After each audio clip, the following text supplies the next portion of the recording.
Jisai hostage, mes jį pagrobėm. Aš nekenčiu šio podcast'o.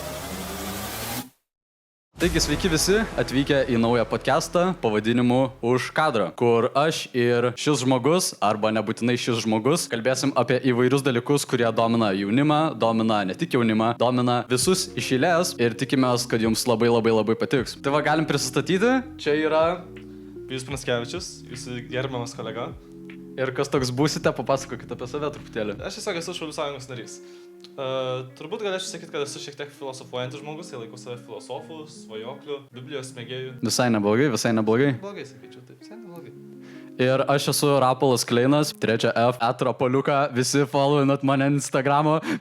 Užsiemu video montavimu jau kokius 5 metus. Stengiuosi savo video montavimo galimybės monetizuoti, taip pat kaip ir mokintis naujų dalykų, tai yra filmavimo, čia kokius behind the scenes susidėsiu klipą. Ir daug įvairių kitų dalykų.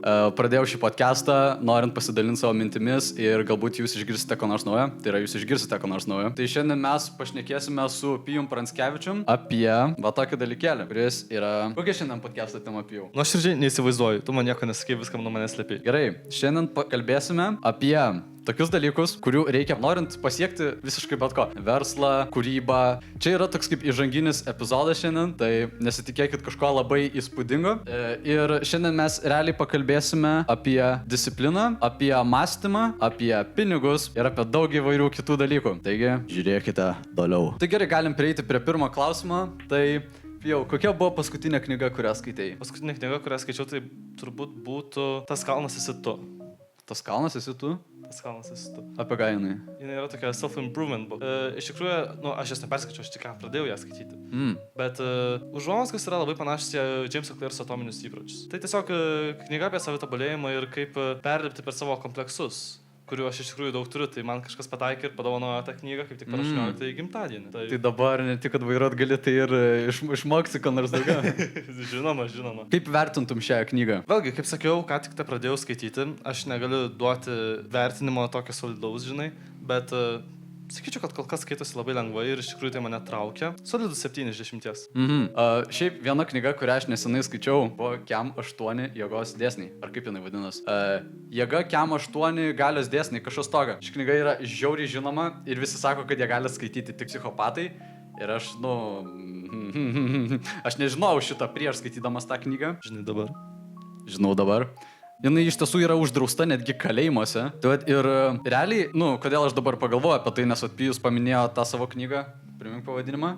Tas kalnas esi tu. Tas kalnas esi tu. Ir kuo ta Kem 8 jėgos dėsniai knyga yra šiaip labai gera. Aš ją perskaičiau, šiaip nereali knyga. Visiems siūlau. Tai yra tai, kad ten eina viskas. Ten eina ne tik psichologija, ten eina kalbėjimo su žmonėm, kaip šiandien iš vis per anglų kalbėjom apie, kai žmonės paveikia. Manipulation? Ne manipulation, bet tipo toksai paprastesnis šiek tiek dalykas. Tiesiog kaip išjudinimas. Persuasion. Einam prie įdomesnių dalykų. Dabar einam prie tokių labiau filosofinių klausimų. Ar tavo nuomonė pinigai pakeičia žmogų?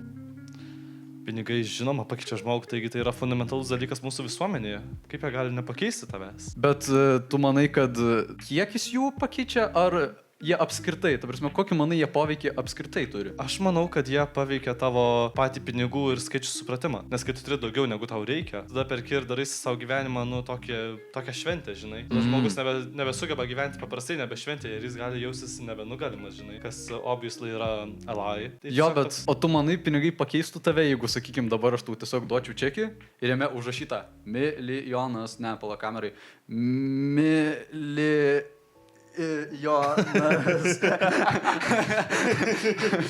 Kaip manai, pakeistų tave kaip žmogų, jeigu gautum dabar čekį su 1 000 000 eurų, ką pirmą darytum? 1 milijonas yra didelė suma, tačiau aš manau, kad pirmą reikia į tokius dalykus pažiūrėti labai racionaliai. Žinoma, pirmą reikia galvoti apie atsidėjimą ir investavimą. Tiesiog, žinai, esu girdėjęs tokį dalyką, kad jeigu žmonėms reikėtų pasirinkti, ar per 100 dienų, 100 dienų gauti kas 10 000, ar ne? Aha. Tai žmonės vietoj to, kad pasirinktų gauti kasdieną po 10 000, jie geriau rinktųsi vieną dieną iš karto gauti 1 milijoną. Dažniausiai jie tą milijoną ir prataško. Tačiau kai žmogus gauna per 100 dienų po 10 000, žmogus apie tą 10 000 galvoja labai racionaliai ir kur juos investuoti, kur juos padėti. Tai tu manai, čia kaip ir teisingesnis būdas būtų? Taip, aš manau, kad reikia save apdovanoti mažais kiekiais, nes jeigu tu apdovanoji save gausiai, tu perdozuosi. Kaip sakoma, kas per daug tas nesveika. Žinoma. Gerai, dabar žinom apie dalykus, kurių neminėsim žodžiais. Kaip sakoma, yra, žinai, dalykai, kuriuos žmogus privalo daryti. Žinoma. Supranti, sakykime, mokykla. Žinai dalykus, kuriuos kiekvienas žmogus privalo daryti ir jie yra socialiai priimti šioje visuomenėje. Taip, aš taip kaip suprantu, mokykla, darbas, taip toliau, taip toliau. Ar tu manai, kad tie dalykai jie yra teisingi ir ar jie turėtų būti privalomi? Ir ar mes turėtumėm besąlygiškai jais vadovautis ir eiti būtent tuo keliu? Aš manau, kad turi būti visuomenėje nustatyta riba ties kiek žmogus gali daryti dėl visuomenės ir kiek jis negali. Aš manau, kad šita riba šiuo metu yra šiek tiek peržengta, pavyzdžiui, socialiniam valandom. Mes grįžtam namo, mes turim daryti namų darbus, tada turime iš kažkur rinkti tas socialinės valandas. Žinoma, tai yra gerai visai visuomeniai. Taip, bet tam yra savaitgaliai, ne? Taip, žinoma. Bet kai tu žmogus irgi esi per daug susifokusavęs tokiu savaitgaliu, žinai, ir tą veiklą, kuri asmeniškai tavęs galbūt net visai nedomina, jinai gali tiesiog iš tavęs ištrūkti tą laiką. Tai tu manai, kad socialinės valandos kaip atima tavo laisvą laiką ir tau jas atrodo kaip dalykas, kurio lyg ir nereikėtų? Aš taip nesakau. Tiesiog, vėlgi, kas per daug tas nesveika. Aš manau, kad tą, kiek dabar bebūtų tų valandų, 70 valandų, ar ne dabar reikia surinkti per 75. 70, dievai. Dievai. Tiesiog manau, kad tu vis dėlto esi priversas kažką daryti, žinai. Tu turės kažką tu turi daryti per tas valandas ir tu įgauni patirties iš to. Ar ne? Tai ta patirtis, jinai yra labai gera.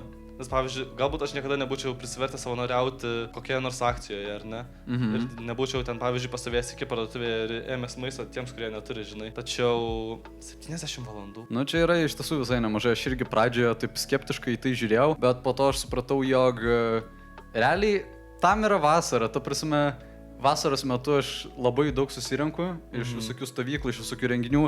Ir va dabar, kai matot, filmuoju, aš galėčiau savo pasirašyti už tai socialinių valandų, mokyklos radijas.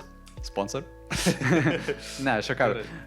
Bet visai, šiaip, mano nuomonė, socialinės valandos jų iš tiesų reikia, jos yra naudingos, bet mokytojai ir apskritai visi žmonės šios socialinės valandas jas vertina ir apibūdina kaip savanorystę. Šią savoką labai stipriai laužo, vadindami tai savanorystę, nes bet kokiu atveju ši savanorystė yra priverstina, kas yra tam tiesiog priešingybė. Ir mano nuomonė, mes turėtumėm rasti kitų būdų, kaip skatinti žmonės, padėti kitiems ar daryti dorus gerus darbus, savanoriauti ir taip toliau. Mano nuomonė, geriau reikėtų žmonės skatinti tai daryti, bet kad tai nebūtų priverstinis dalykas ir tai perfrazuoti kaip savanorystė, nes tiesioginė prasme, kadangi jas yra privalomas, tai nebėra savanorystė. Tai yra tiesiog darbas, kurį mes turime atlikti kitiems žmonėms.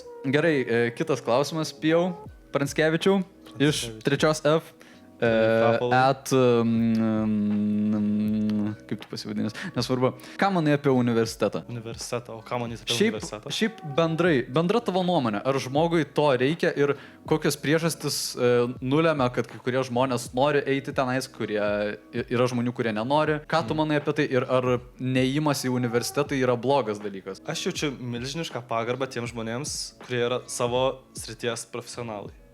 Aš manau, universitetas išugdo žmonės, kurie yra savotiškai savo srities profesionalai. Pavyzdžiui, medikai, žinai, gali būti kokie inžinieriai arba IT specialistai. Aš manau, kad tokių žmonių reikia mūsų visuomenėje. Universitetai daro gerą darbą, kad jie tų žmonių surenka, žinai. Aš suprantu tos žmonės, kurie yra nusistatę prieš universitetus ir mano, kad, žinai, čia tiesiog žmonių verbavimas ir kad taip tave savotiškai įsuka į tokį visuomenės ciklą, kur tu turi dirbti nuo 9 iki 5 ir neturi laiko savo. Tačiau tokių žmonių reikia, kad mūsų visuomenė egzistuotų. Aišku. Kadangi publika ne visi tave tikrai pažįsta, ar tu pats asmeniškai žadi eiti į universitetą, stoti į universitetą ir kokie tavo ateities planai? Ką žadi veikti gyvenime? Aš tikiu, kad visi turi kelis planus gyvenime. Jeigu nepasisektų vienas, visą laiką yra planas B. Jeigu nepasiseka planas B, yra planas C. Mano planas A yra, žinoma, jis nelabai atitinka mūsų dabartinės temos, ar ne? Nes mes kalbame apie verslą, apie savitobulėjimą. Aš norėčiau tiesiog eiti tokiu ramiu, saugiu keliu, mokykla, universitetas, kažkas su medicina. Pats dar nesu nusprendęs ką. Kaip medikas maždaug, Ne medikas, labiau koks chirurgas arba neurochirurgas arba pjaustyt žmonės mėgsti. Žiauriai mėgstu pjaustyt žmonės. Skanu turėtų būti. Labai. Aš šitą iškirpsiu tokį ilsą padarysiu. Ne, matai, čia vėlgi viskas priklauso nuo požiūrio, ar ne? Ar ne? Pavyzdžiui, aš matau žmogaus organizmą kaip kokią mašiną, žinai? Aš esu tiesiog žmonių inžinierius. Ar ne? Taip pat tu eksplorini žmonės. I'm gonna explore that ass of yours. Mes negiai. No homo. Visai geras jogudis. Tu šitą paliksi, ne? Jo. Eina, Gerai, dabar pereinam prie nuo tokių žiauresnių dalykų iki tokių biškelio gražesnių dalykų. Ar tu esi tikintis žmogus? Aš tikiu, taip, aš tikintis žmogus. Tiki kuo? Tikiu į Dievą tėvą. Bet... Ir tikiu į tave, tu čia prieš mane mažulį. Ne, gerai, baigiam šitą temą. Gerai, žiūrėk. Bet dabar tu tikintis žmogus, toksai, kuris eina pastoviai į bažnyčią, ar labiau pasyviau tikintis? Žinai, aš manau, kad yra klaida laikyti save tobulu. Tai aš tikrai nesu tobulas krikščionis, nesu geras krikščionis. Aš manau, kad tikrai galėčiau, jeigu tikėčiau stipriau, daryti daugiau. Tai aš tiesiog tikiu, kad visą laiką yra vietų tobulėti, žinai. Tai tu, ta prasme, tu tą tikėjimą į Dievą siejai kaip su gyvenimo keliu, kaip su tobulėjimu. Kažkas tokio, taip. Tai, ta prasme, taip, kad tau kaip padeda tas savotiškai. Taip. Tai tiesiog, žinai, tai yra saugumo garantija. Aš tiesiog tikiu, kad meilė egzistuoja, aš tikiu, kad pomirtinis gyvenimas yra ir tai suteikia man gyvenime vilties ir motyvacijos. Vis dėlto geriau mirti darant gerus darbus, ar ne, negu būti šiknim. Nu jo, svarbu gyvenime kažką nuveikti, mano nuomonė bent jau. Metuose irgi rašo, kad būrai turi dirbti, nes tai gyvenimo prasmė. Būrai? Būrai. Turi dirbti? Tai mes būrai esam. Mes visi būrai esam. Bet tas darbas suteikia mūsų gyvenimui prasmę, nemanai taip? Taigi ir Japonijoje yra ten tų mitų ir kažkokių legendų, kurios sako, kad žmogui reikia realiai tik 3 dalykų gyvenime. Tai į kažką tikėti, kažką mylėti ir kažką dirbti. Kaip sakant, gyvenimo prasme. Aišku, kalbant apie būrus, nežinau, kažkaip prisiminiau truputėlį istorijos. Kaip manai, mes gyvenam luominiai sistemoje, ar ne? Aš manau, kad... Čia jeigu FTB mūsų nesupakuos... Jeigu mūsų nesupakuos, atsargiai atsakinėk į šį klausimą. Aš manau, kad taip, mes gyvename luominėje sistemoje, tiesiog tai nėra tiek akivaizdu, kiek tai buvo anksčiau. Labiau užslepta. Taip. Taigi, žinai, tas yra romėnų posakis, duok žmonėms duonos, duok žmonėms cirko, ar ne, ir jie nesukils niekada prieš tave. Tai lygiai taip pat ir taip, mes dabar turime visur pilną McDonald'ų, visur pilną cheap maisto, nesveiko maisto, mes turime labai daug pramogų ir mes neturime tiesiog prieš ką, žinai, kelt revoliucijų. Nelabai supratau, tu McDonald's sieji su revoliucija, galėtum plačiau truputėlį. Prašau šitą iškirų. Lemba, tiesiog grįžkime, kad luominė sistema egzistuoja, ar ne? Tai nėra akivaizdu dėl ko. Dėl to, kad žmonės aukščiau nenori, kad mes apie tai žinotumėm. Jie tiesiog nori mums teikti tiek laisvės, tai yra mažas gramelis laisvės ir mes iš tos laisvės tiesiog, mes paragavę to gramelio jaučiamės laisvi. Bet nuo tos tikrosios laisvės mums dar daug kas, žinai, skiria. O kas, manai, yra ta tikroji laisvė? Laisvė yra galia. Laisvė yra galia daryti, galia paveikti kitus žmonės, galia tiesiog, kuri leistų tau ir tavo šeimai laimingai gyventi. Tai gali būti ir pinigai, tai gali būti ir tikėjimas. Ok, įdomiai. Gerai, dabar, kadangi jau pradėjom apie luomus kalbėti truputėlį. Ar tu manai, kad mes gyvenam matricai? Tu sakai, kad neliesi šitos temos lygtais. Aš daug ką sakiau. Žmonės daug ką sako, žmonės ne visada daro tą, ką sako. Darbai kalba už žmogų, o ne tai, ką jie sako, ar ne? Prašyčiau nebėgti nuo klausimo ir testą apie matricą. Ai, Matrica. Aš jau matau filmą Matricą. Aš esu matęs ištraukas, bet nuoširdžiai nežiūrėjau Matricos. Bet tu žinai maždaug, kas ten vyksta, kaip ten vyksta. Aš maždaug žinau, taip, ir tiesiog suprantu, kad mūsų visuomenė yra įsivaizduotina. Ir kad kažkas aukščiau mumis tikrai valdo. Bet ar blogai yra gyventi Matricai? Čia yra tikrasis klausimas. Šiaip gera filmo idėja visai. Nes o kas jeigu už Matricos slypi dar blogesni dalykai? Tarpsme, nes mes bent jau turime prasmę, žinai, gyvenime. Tai mes turim ką daryti, kaip sakant, nors limituotai. Ir pavyzdžiui, filme pačiam, tenais ta matrica buvo kaip, žinai, kaip virtualiai sukurtas pasaulis vos ne, kaip koks dirbtinis intelektas sukūrė ar kažkas tai tokio, kur tiesiog žmonės yra įdėti į kitą pasaulį virtualų. Ir į simuliatorių. Jo, ta prasme, kad jie turėtų prasmę, bet jie tuo metu tiesiog generuoja elektrą. Ar ne elektrą, kažkas tokio buvo. Tiesiog energiją generuoja ir taip atrodo taip. Kodėl? Jo, aš esu matęs sceną, kur iš Matricos, kur man atrodo žmogus valgo burgerio, tai iš tikrųjų yra sliekai, ar ne? Ne? Tai ne iš Matricos? Nežinau, gal aš šiaip nepamenu tiesą Žmogus pasakius. virtualiai įsivaizduoja, kad jisai valgo burgerį, o iš tikrųjų jisai ten toje matricoje jisai tiesiog valgo kažkokius sliekus, kurie jam duoda pakankamai proteino, kad jį išlaikytų gyvą. Nu, aš netikiu, kad mes gyvename tokioje virtualioje aplinkoje. Nu, mes gyvenam pasaulyje ir čia nėra taip, kad, kaip sakant, nes kadangi mes įdalinsime iš to podcastų, negalvokit, kad mes kažkokie delusional esam, kad mes tipo, kad jos... Mes esam. Šitą. Ne, tiesiog, kad ta matrica, aišku, mes kalbam apie kaip ir metaforą, ta prasme, kad iš esmės, nu, kaip sakant, reikia ieškoti prasmės, reikia palinkėti žmonėm, nes yra žmonių, vat, ką aš pastebiu labai dažnai, arba nuvažiavus į vieną pusę Klaipėdos, neminėsiu kurią. Mokyliovas. Nu, nebūtinai. Kur tiesiog eini gatvėje ir tu matai žmogų, kuris su ausiniam, su telefonu rankoj, su cigaretė kišeniai ir su bambaliu kupriniai. Ir ta prasme, aš nekalbu apie saugusius žmonės, aš kalbu apie moksleivius, aš kalbu apie netgi vaikus. Esu ir taip matęs. Ta prasme, žmonės tiek išėję iš to ritmo, iš to gyvenimo kelio, kad jie mano, jog šitie dirbtini dalykai, kurios suteikia, vat, nu, ta prasme, visos korporacijos ar pardavinėja, nu, sakykime, net ir cigarečių gamintojai ir taip toliau. Aš kalbu apie tokią matricą, kad, pavyzdžiui, šiais laikais, vat, maistas ir taip toliau sukuria tokį kaip visiškai kitokį jausmą žmogui. Nes, vat, pavyzdžiui, pats pabandžiau, yra toks iššūkis 75 hard, kai 75 dienas. Šitas žmogus irgi bandė. Taip, kurį mes darėm kartu tarp kitko. Jo, 75 dienas yra 5 taisyklės. Visų pirma, 2 sporto treniruotės per dieną, viena iš jų turi būti lauke, nu, apie 45 minutės. Antra, skaityti 10 puslapių knygos, nefikcinės, tai yra ne istorija apie Onutę ir Petriuką. Tada buvo pilnai dietos laikytis, tada 3,8 litrai vandens ir 5 buvo progreso nuotrauką pasidaryti vieną. Ir einant prie to, ką aš prieš tai kalbėjau, tai kad pastebėjau, kad laikantis šio iššūkio smegenys tiesiog įsijungia. Kai tu nekišiai save viso to šlamšto ir tu valgai tai, ką tu turi valgyti, ką žmogus, kaip sakant, kaip primityvus žmogus valgydavo, elgdavosi ir jo kasdienybė kaip atrodydavo, kai pereini prie tokio režimo, tu supranti, kiek realiai melo yra aplinkui, nes tu jautiesi visiškai kitaip. Aš dabar to nebesilaikau, nes, nu, aš, kaip sakant, tai yra galbūt truputėlį per daug, ta prasme, taip aš kartais noriu burgerio, yra realiai kebabų mes turime dabar tenais pasidėję. Tai tiesa. Jo, mes grinai valgysim kebabus, bet aš pastebėjau, kad tiesiog žmonės, jie yra linkę, kaip sakant, pamesti tą prasme visą, išeiti iš realybės ir, sakykime, turi didelių problemų ir jas užglaisto maistu, užglaisto kebabais, užglaisto viskom.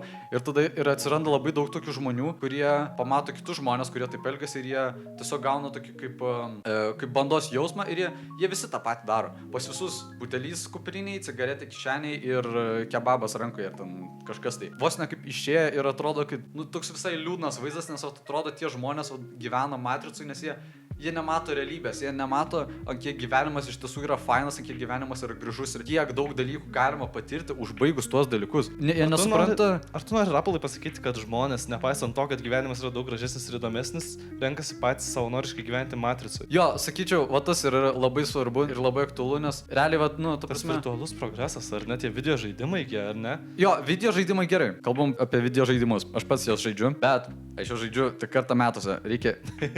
Kaip sakant, kas per daug tas nesveika. Nereikia stengtis absoliučiai visada. Kartą metuose per kalėdas aš leidžiu savo savaitę, pusantros savaitės žaisti Minecraftą. Bet čia yra for a good cause, nes mes žaidžiam su B klase ir su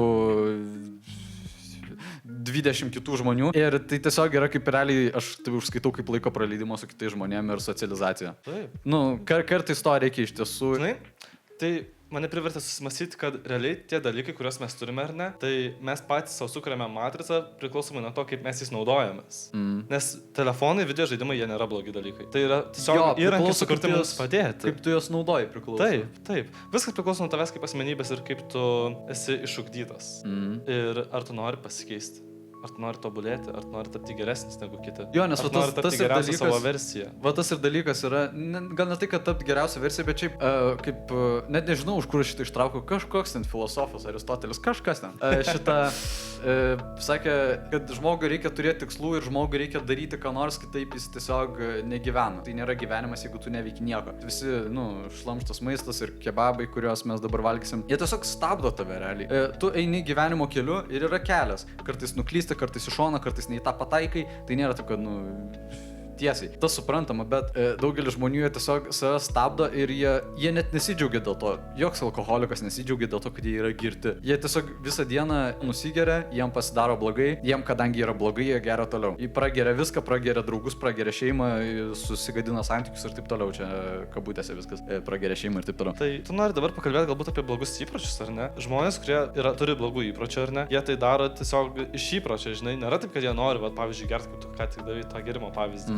Tai kaip tavo nuomonė mes turėtume atsikratyti šių blogų įpročių? O, geras klausimas iš tiesų. Šiaip čia yra realiai, angliškai pasakius, net nežinau kaip realiai išversti, dalykas, kuris, kaip sakant, savas mokslas. Tai yra, ta prasme, dalykas, kurio irgi reikia mokintis kaip visų kitų dalykų. Kodėl mokykla mane šiek tiek erzina, mus mokina tų pačių, nežinau kiek čia 15 kokių dalykų. Ką mokina visus kitus.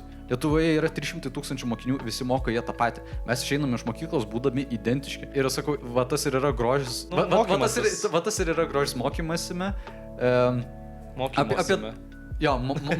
Mokymasi apie dalykus, kurie yra iš tiesų netradiciniai, kaip čia pasakius, proto atverimas ir išmokti tų gerų įpročių ar pakeisti savo gerus įpročius, tai iš tiesų nėra taip sunku. Reikia tik truputėlį noro ir tada reikia tiesiog susirasti žmogų arba resursą, kuris tiesiog pasako, kaip tai reikia daryti. Tai mano nuomonė yra tokia apie tai. Nebūtinai dar, kad padėti, turi ir paskatinti tave tas žmogus. Pavyzdžiui, koks draugelis, kaip tu mane nusivedė į sporto klubą, ar ne, Gym Plusą ir važiuok, aš jau einu ten sportuoju. Nėra Gym Plusas mūsų partneris, nėra sponsorius. Jo, šiaip, koks aš geras žmogus, kad aš tai į gymą nusivedžiau. Kitas klausimas. Ar manai, kad žmonės, kurie yra introvertai, naudoja introvertiškumą kaip pasiteisinimą? Tai labai geras klausimas. Aš pats drįstu sakyti, kad aš manau, jog aš esu introvertiškas. Taip, aš tikiu, kad introvertiški žmonės tai naudoja kaip pasiteisinimą. Introvertiškumas realiai yra tiesiog būdas atsigauti. Introvertai atsigauna, kai jie yra vieni, ne? Ekstravertai atsigauna, kai jie yra kompanijoje. Jo, kaip sakant, pasikrauna, kaip sakant. Taip. Introvertai jie naudoja taip kaip pasiteisinimą, nes visi realiai moka bendrauti. Ir visi, aš, žinai, kuriu tokią questionable poetry. Tai kvestionuojančią poeziją. Tokia neaiškia. Aš tiesiog kuriu poeziją savo, tai yra tiesiog mano geras įprotis, mano tiesiog laiko praleidimas savo. Tai aš kažkur esu rašęs, kad gyventi žmogui vienam yra tikrai tiesiog kančia. Ir vienas žmogus negali išgyventi, nes tai tiesiog jis nepatenkina savo socialinių tų irgi, žinai, poreikių. Žmogui reikia socializuotis. Ir introvertai, kurie nenori socializuotis, jie tiesiog missing out on life. Jo, bet, nes ta prasme, va aš ir galvoju, ar realiai introvertam patinka būti vieniems, nors taip ir sako kiti žmonės, ar realiai jie labiau tiesiog sako, kad jie yra introvertai ir tiesiog bėga nuo kitų dalykų, nes iš tiesų pabūti vienam taip, kartais reikia, net ir ekstrovertam, ta prasme, pabūti vienam reikia, bet užsidarimas, tai, jis nepadeda, nes vis tiek pasieksi, ko nors tik bendraudamas su žmonėm, kodėl visi milijonieriai pažįsta belenkiek daug žmonių. Ryšiai, visur ryšiai, išėlės visur ryšiai. Sakykime, kad ir dabar. Ryšiai, kodėl aš galiu įrašyti šitą podcastą ir kodėl yra žmogus, kuris dabar mums garsą tvarko. Ryšiai, taip, nes mes dėkingi Ąžuolyno gimnazijai už šitą galimybę įrašinėti podcastą Ąžuolyno radijoje. Ir sakau, kodėl ryšiai svarbus, nes, gerai, aš pats įrašinėju ir pats montuosiu, bet yra žmonių, kurie dar padeda ir prisideda prie to. Ir, gal vieną dieną pastatysiu kebabą, bet... Vieną dieną. Ir šiaip, sakau, realiai labai visai geras dalykas yra, ta prasme, socializuotis ir tai tiesiog tave kaip pastumia į priekį ir tu gali tik sužinoti kažko daugiau. Aišku, svarbu žmonės, su kuriais bendraujam, bet tas... kitai temai. Žinai, kalbant apie socializavimąsi, aš galiu duoti gerą pavyzdį apie viduramžius, ar ne? Viduramžiuose, žinai, žmonės labai dažnai nusigerdavo. O alkoholis yra kas? Depresantas. Kai Europą pasiekė kava, kuri buvo stimulantas, ar ne? Daug kas iš tikrųjų manė, kad tai kažkoks narkotikas, tai turėtų būti nelegalu, ar ne, ir taip toliau. Tačiau, kadangi kava yra stimulantas, jinai stimuliavo žmonės mąstyti ir susitikti ir socializuotis, kas realiai lėmė apšvietą. Iš to ir kilo apšvietos idėjos. Aš žiūrėjau tokią teoriją. Žinai, čia galiu dabar pasponsorinti kanalą Food Theory. Tai... Food Theory? Yes, Theory. Teorija, maisto teorija. Okay. Ir apie tai kalba plačiau tame videos, kurio pavadinimą aš tikrai pamiršau. Bet tiesiog tai verčia susimąstyti, kaip iš tikrųjų mūsų įpročiai gali irgi paveikti mūsų tą veiklą, ar ne? Ar mes norim socializuotis, ar mes norim būti introvertiški ar ekstrovertiški. Ir paskutinis klausimas, kurį turiu tau šiandien, yra, koks yra vienintelis įprotis, kurį turėtų turėti visi žmonės? Įprotis? Pats svarbiausias. Žinai, tada mes turime aptarti, kas yra įprotis. O įprotis yra tiesiog veiksmas, kurį tu natūraliai kartoji ir tavo smegenys pripranta prie jo. Ar ne? Tai yra tiesiog pakartojimas. Tavo smegenys yra sutvertos taip, kad jos taupytų energiją, ar ne? Ir per daug nemastytų. Tai tiesiog mūsų primityvus instinktas, tiesiog mes kaip sutvirti esame žmonės. Ir įprotis realiai, sakyčiau ne tai įprotis, bet tau reikėtų tiesiog išmokti mokytis. Tai yra ne įprotis, tiesiog reikia mokėti mokytis ir reikia mokėti tapti tuom, kom tu nori tapti. Nu, ta prasme, kaip ir šiandien kalbėjom, kad sekti kažko. Taip, manau, kad geras... ko nors, ta prasme, svajoti daug, kaip sakant. Taip, manau, kad geras įprotis būtų mokėjimas išeiti iš savo komforto zonos. Čia realiai... Wow, nebūčiau pagalvojęs apie šitą atsakymą. Tik tada, kai tu išeini iš komforto zonos, tu realiai gali kažką patirti ir kažką nuveikti, ar ne? Pavyzdžiui, dėl to aš čia dabar esu, nes ir su tavim filmuoju šį podcastą, ar ne? Jo, jis žiauriai nenorėjo. Aš žiauriai kompleksuoju. Ne, ta prasme, jis nenorėjo, bet jis nenorėjo, bet taip stresavo. Aš irgi truputėlį stresuoju, bet, aišku... Ne, aš senos baimė. Man reikia, ir čia nėra senos baimė, čia kamera. Nes mes dabar kalbam į daiktą, sorry, žiūrovai. Bet jūs mus matot per daiktą, kuris yra... Toks minimalus visiškai, ne? Ta prasme, nes aš objektyvo neįperku normalus, bet... Jo, realiai. Realiai, kaip mes galim bijoti tokio daikto? Jo, va būtent. Šie žmonės, žinoma, dabar įsižeis, bet... Toks gyvenimas. Mes jūsų nebijom. Mes esam valdžia. Mes esam tie. Mes esam... Aš esu him. Eskit mūsų propagandą. Skleiskit mūsų propagandą. Ne, aš ką. Anyways. Taigi, dėkui tau labai už šį pokalbį. Dėkoju Ąžuolyno radijui dar kartą ir visiems žmonėm, visai šiai bendruomeniai. Nes čia visai bendruomenė susikūrė, kiek čia žmonių būna. Šiaip realiai labai esu dėkingas už šitą galimybę. Iš tiesų, galbūt vieną dieną nereikės, kaip sakant, būtinai čia daryti. Galbūt kada nors turėsiu savo studiją, galėsim įrašinėti normaliai, ta prasme, dideliai erdvėjai su ten viską paauksinta, visokių kompleksų bus mie užaugę kaip asmenybės, žinai, turėsime patirties, kurią iš tikro galėsime pasidalinti. Jo, kaip sakant, jūs mūsų matot, čia yra, žinot, kaip būna before and after, ta prasme, renovacija, pavyzdžiui, prieš ir po, tai čia yra prieš. Taip, o norint kažką pasiekti, reikia ugdytis gerus įpročius, reikia... Ir tada bus po. Ir tada bus po, būtent, nes jeigu tu kažką darysi, tik tada kažką pasieksi. Tada darykit kažką, mėlėjai žiūrovai. Išeikit iš savo komforto zonos. Padarykit savo matematikos namų darbus.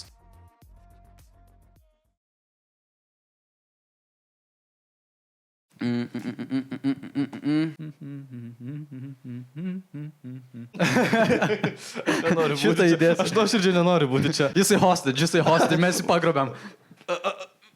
Čia visur kamerų pilna, ne?